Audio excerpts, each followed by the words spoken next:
Ladies and gentlemen, the President of the United States.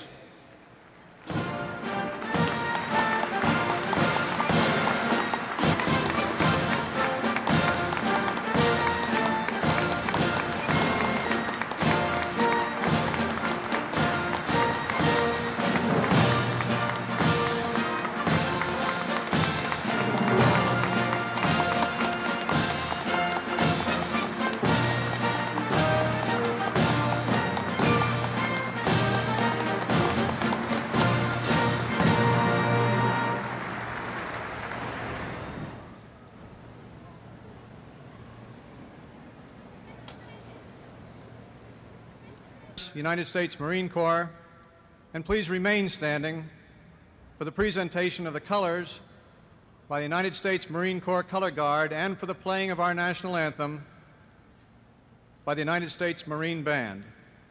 Chaplain Menace.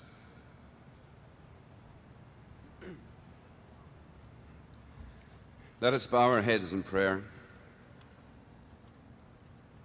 Almighty and loving Father, as we celebrate the 75th anniversary of the FBI, we turn our thoughts to you with grateful hearts. We're grateful that you should instill in men the foresight and the wisdom to found the FBI. Grateful, too, that you should inspire so many men and women willing to choose the difficult, the sometimes dangerous of his hand. Amen.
The Honorable William H. Webster.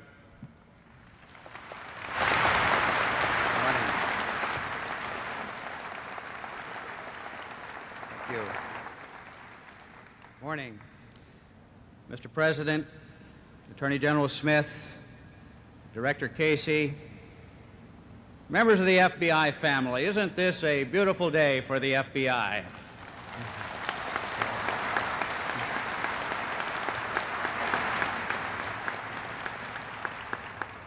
75 years ago, Attorney General Charles J. Bonaparte and on Saturday, the large open house at our FBI Academy at Quantico. And in the evening, our FBI gala with our friend Jimmy Stewart. And on Sunday, many of you were out for our family-style picnic. And today climaxes a tremendous event. I hope that all of you, to introduce to you our Attorney General, the Honorable William French Smith.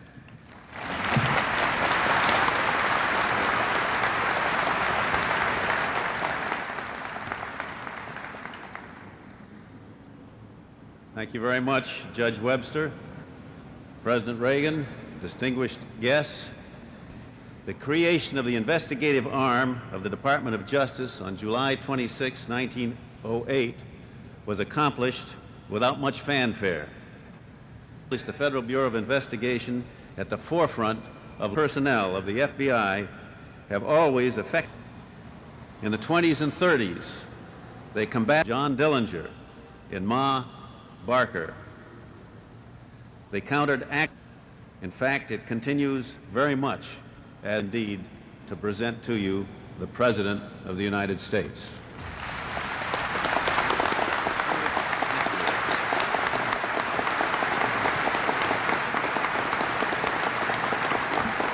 Thank you very much. Thank you.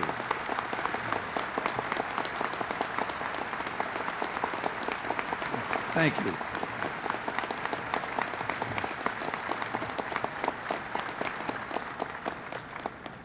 Attorney General Smith, Judge Webster, the special agents and staff, and the distinguished guests of the FBI, the proclamation that I am about to sign outlines the history and accomplishments of the Federal Bureau of Investigation.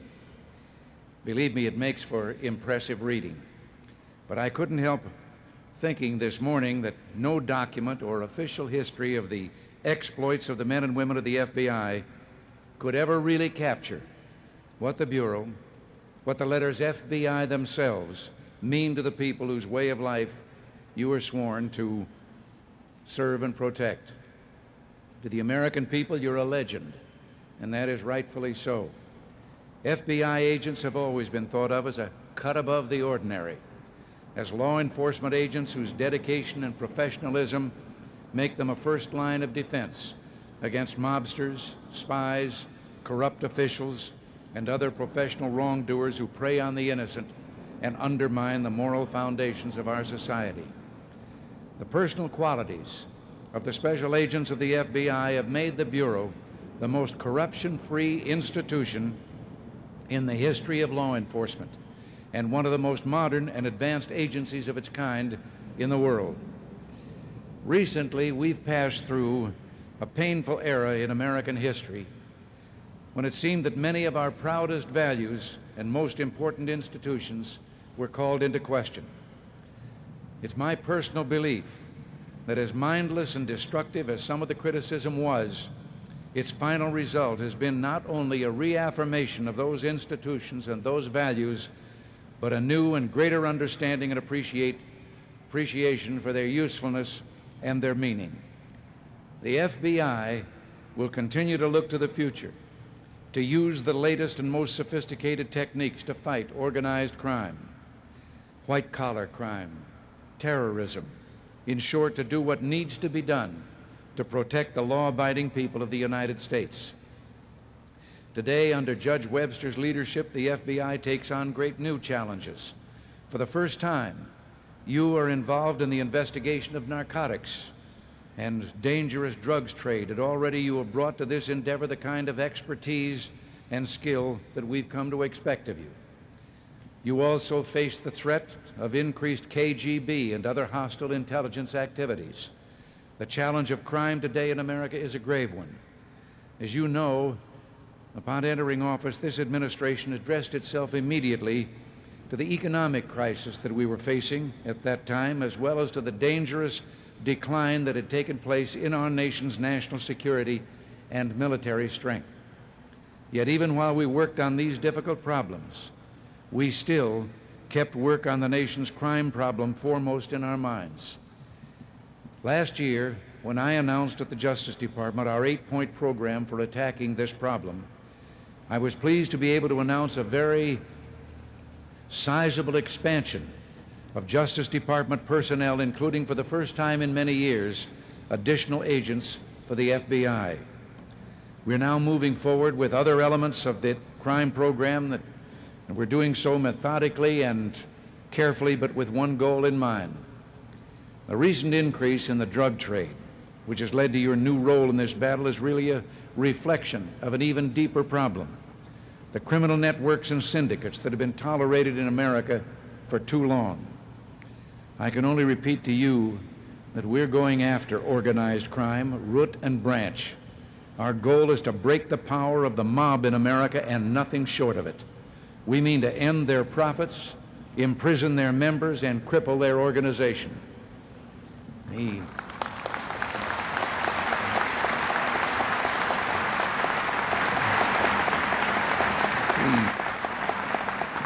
FBI has been and is today in the forefront of this battle. In recent years, you scored admirable successes against professional criminals and their organizations. What is called for now is a renewed national strategy and a unified effort to achieve this objective. You stand at the forefront of our efforts to detect and counter the increasing hostile intelligence threat to our country. Espionage, theft, and diversion of our technology and Soviet active measures threaten us as never before. This part of your duty, about which I can say little in detail here, is vital to our national security, and I ask that you continue to devote the special attention which this difficult task requires. On this, your 75th anniversary, I ask you to redouble your efforts to break apart and ultimately cripple the criminal syndicates in America. I also ask that you continue to give the highest priority to deterring and countering hostile intelligence activities within the United States. The FBI's record of fidelity, bravery, and integrity is a long and distinguished one. At each turn in your history, when criminals have engaged in new or advanced forms of criminal activity, you have led the law enforcement community in responding to these threats. Once again, you are being asked by the American people for that kind of leadership, that kind of selfless dedication. I want to say to you that I know that you will respond as you always have, with excellence and with fervor. Let me say to all the agents and staff of the Federal Bureau of Investigation, the American people are proud of your past and your present, and we're grateful that you will be there for all of the challenges that lie in our future. And now, I will sign the proclamation designating today, July 26, 1983, as FBI Day. It's nice to recognize something in Washington that's older than I am. Thank you.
Thank you, Mr. President, for your words, for the proclamation, and for your unflinching support of the difficult work that you have given us, and we accept your challenge.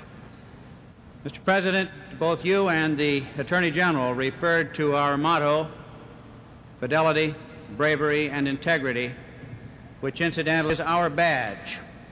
worn by each special agent, a reminder to protect the citizens of this great nation and of our oath to defend and support the Constitution. Mr. President, it gives me great pleasure to present to you the badge of the Federal Bureau of Investigation, to make you an honorary special agent of the FBI, and with affection and pride to welcome you to our ranks.